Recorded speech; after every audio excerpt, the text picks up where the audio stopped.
Hello, I'm David Leebron, President of Rice University, and welcome to another edition of Campus Conversations with the President. I'm here today with Professor April DeConick, professor in our Department of Religious Studies. Thank you so much, April, for being here today. Thank you for inviting me.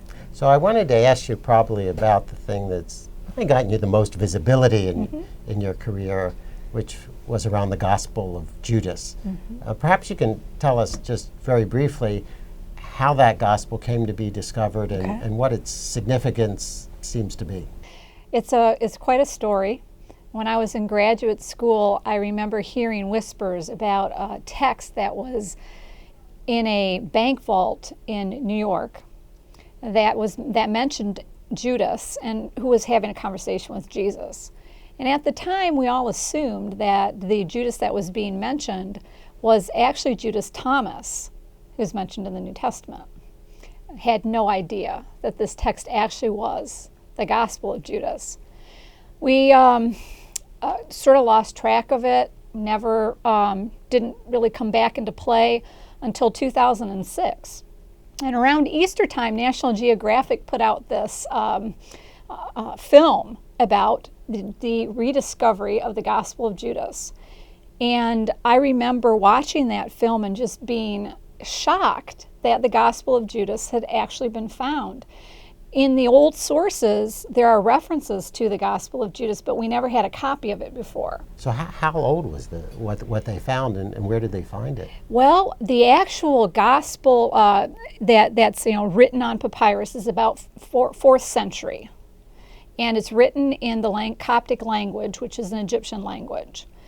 And I happen to be a Coptic specialist, and immediately after seeing the National Geographic show, I went to my computer and I downloaded their transcription of the Gospel of Judas. And what this is not just a translation of it, but actually where a scholar will look at the ancient document and then write down the letters in Coptic that they see there.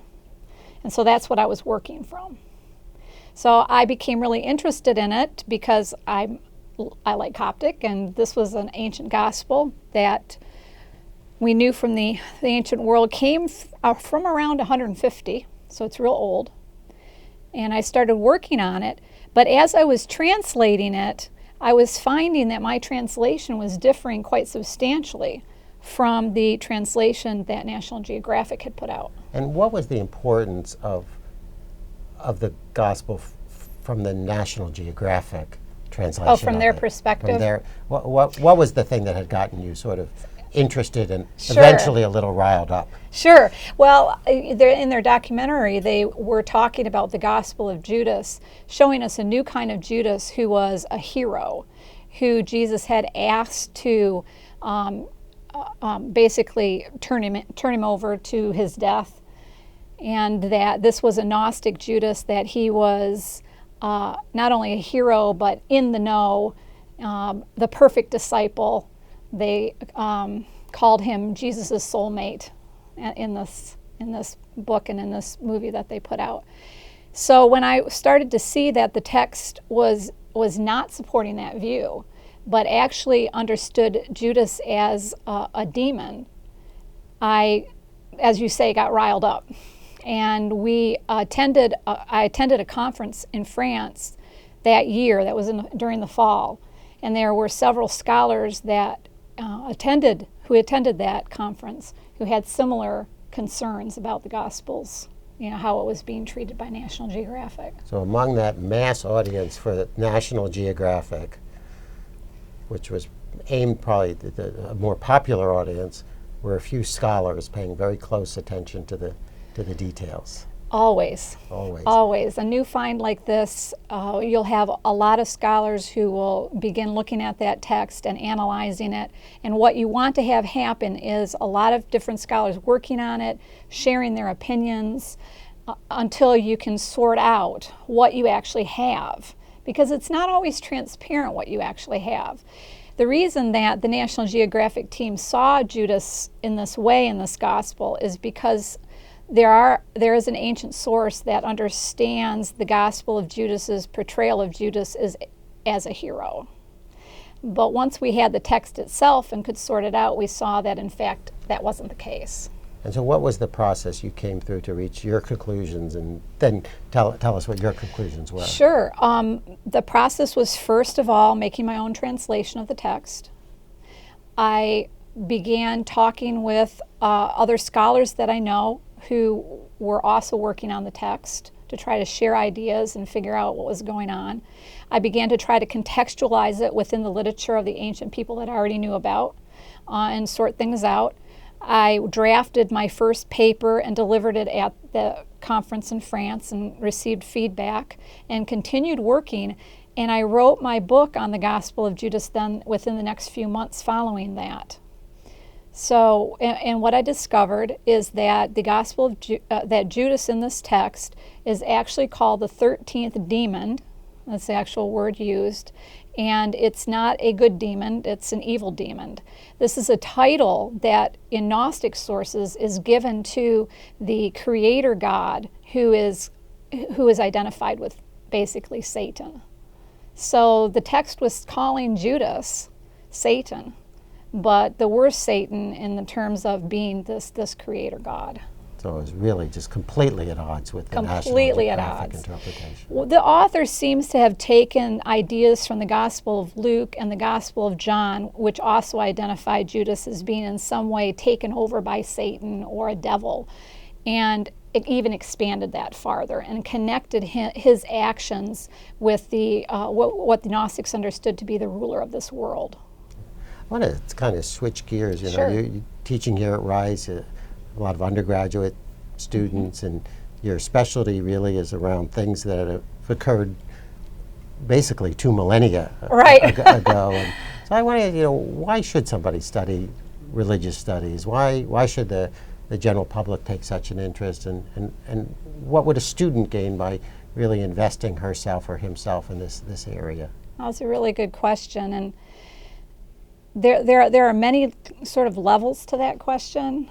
One of them is that I am a historian, so I'm interested in history. And I'm interested in history because I think, one, it's fascinating, and two, it shows us where we came from. And in some ways, it helps us understand how we got where we are. And that journey is very enlightening for me, and it's enlightening for my students. I see how excited they get when they learn that, so that's where that idea comes from. And, I questioned that too. There was someone else who questioned that, even 2,000 years ago. So they find that sort of interaction with the past to be very personal and very moving. And also, I like to study the transgressors. I like to study the people that were on the edges. My own professor, Jarl Fossum, once told me, if you want to understand the really early traditions, look at the people on the edges about 100 years later, because as the tradition norms, as it becomes more normal and less radical, those radical people in the beginning are pushed toward the outside, and so are their ideas. And so there's a sense that I'm looking for that. I'm looking at the people who became outsiders. Why did they become outsiders? Because at some point they were insiders. So this really can help our students eventually become much more sort of critical citizens, really understanding where ideas come from and how they may have changed and how societies evolve. Very much so. And in terms of religion, I think it's extremely important, because religion, whether we're secular or not, impacts all of our lives. And people, it's very helpful for them to understand that there are other ways to see religion than just what's given from the pulpit or what's taught in the synagogues or what's taught in the mosque. There are other perspectives as well, and one can study religion from perspectives like a historical perspective or a sociological perspective or even a psychological perspective. So there's a lot of different ways that you can look at religion and how it functions. Well, I really wish I had the time to come and take your class. You're welcome anytime. Unfortunately, we're already out of time today. So April, I want to just thank you for being us. I think we all want to thank Professor DeConick for not just taking the time to be with us today, but really exploring these aspects of history which remain so important to our lives even today. This has been another edition of Campus Conversations with the President, and we look forward to joining with you again in the future.